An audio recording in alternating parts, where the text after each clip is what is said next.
The first characteristic of entrepreneurial knowledge is that it is subjective and practical, rather than scientific. What does this mean? Practical knowledge. Praxis.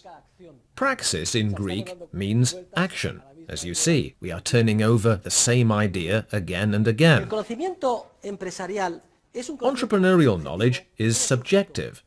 It has a subject, and practical in the sense that one cannot acquire it in a formal manner. As I have said before, as a young boy, I was a bookworm. I studied all day long, but I focused on the other type of knowledge, the type that is of almost no importance, lousy scientific knowledge. But I was very proud. I would take a book, a math book for instance, and memorize the contents, geography. I knew all the rivers, etc. So I was a straight A student, and a little pedantic. My grandfather kept my feet on the ground. He used to say, "Son, you've earned very good grades, all A pluses, but there are many things in life you can't learn from books." How right my grandfather was. And our topic today, subjective, practical, entrepreneurial knowledge, is precisely everything you cannot learn from a book. The first characteristic of entrepreneurial knowledge is that it is subjective and practical. Therefore, we cannot obtain it in any medium by a formal, objective method. Instead, we can only acquire it through the concrete exercise of entrepreneurship at a specific time and in a specific place. We can only discover or create that knowledge or grasp it entrepreneurially by acting as entrepreneurs. In other words, we must be on the job, and we must take chances. I cannot learn how to win a girl over by reading a manual. How to attract women. Step 1, Step 2. No, I may have some idea, but what I have to do is take action. And then, bam! This girl gives me the brush off, and that girl gives me the brush off. And when 18 women have brushed me off, I will have begun to develop, through experience, some subjective, practical knowledge of how to attract women. Entrepreneur. Do you think a person can learn how to be an entrepreneur? No. Some universities have a faculty of entrepreneurial sciences. What conceit! What nonsense! That ought to be illegal, and the dean should be thrown in jail. Entrepreneurial sciences. Listen, if it were possible to learn in college how to be an entrepreneur, there would be no economic problems. The more years we spent at the university, the more millions we would earn later. Mr. Moneybags spent 10 years, 15 million. Pompously named faculties of entrepreneurial sciences teach only repetitive skills for low-ranking employees. The only way to learn how to be an entrepreneur is to put your money on the line in actual entrepreneurial projects. You learn by losing money and by making money.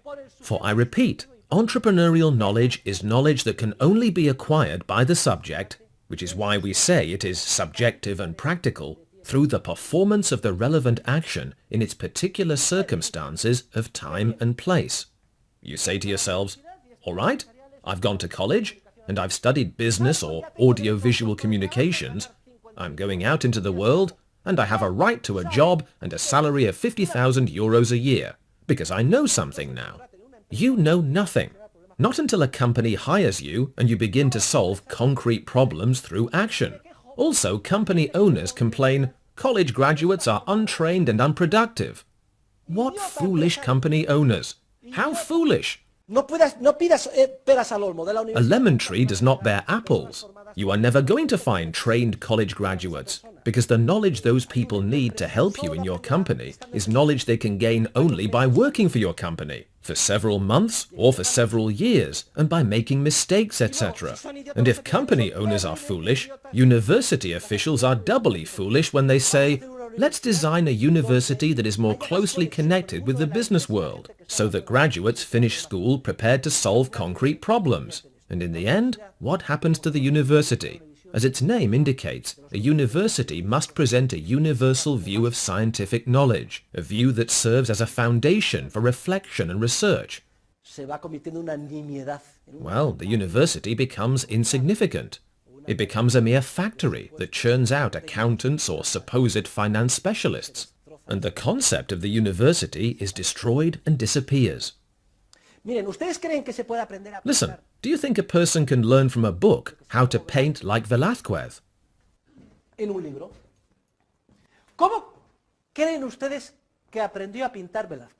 How do you think Velázquez learned to paint?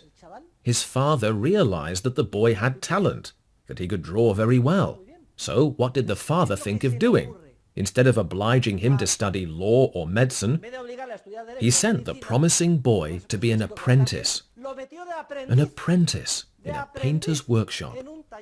A 12-year-old boy in a painter's workshop. Do you think he started painting as soon as he arrived?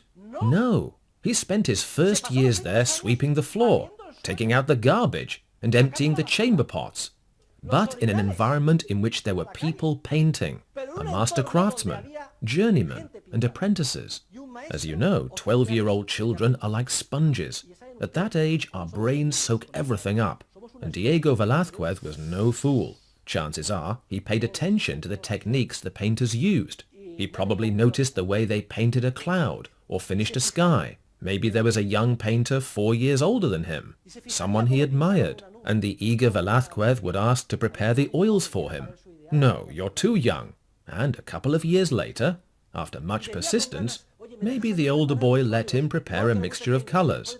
And then, perhaps when he was 16, there was a night when another painter was worn out and needed to finish a painting by morning. And perhaps he said, "Hey, Diego, those blues up in that corner, finish them for me, will you?" And Diego thought, this is my chance. And there he was, adding a little blue here and a little blue there. That's the way it works. Don't laugh. That's the way it happened. Velázquez learned how to paint by painting, because that is a practical, subjective type of knowledge. Just as you will take your first steps as film directors or entrepreneurs in any sphere by directing, in an environment in which others are directing, you will watch them. And then when your chance comes, you will take it. Therefore, the first characteristic of entrepreneurial knowledge is that it can only be gained through experience. You cannot acquire it from books, and it is always tied to specific circumstances of time and place.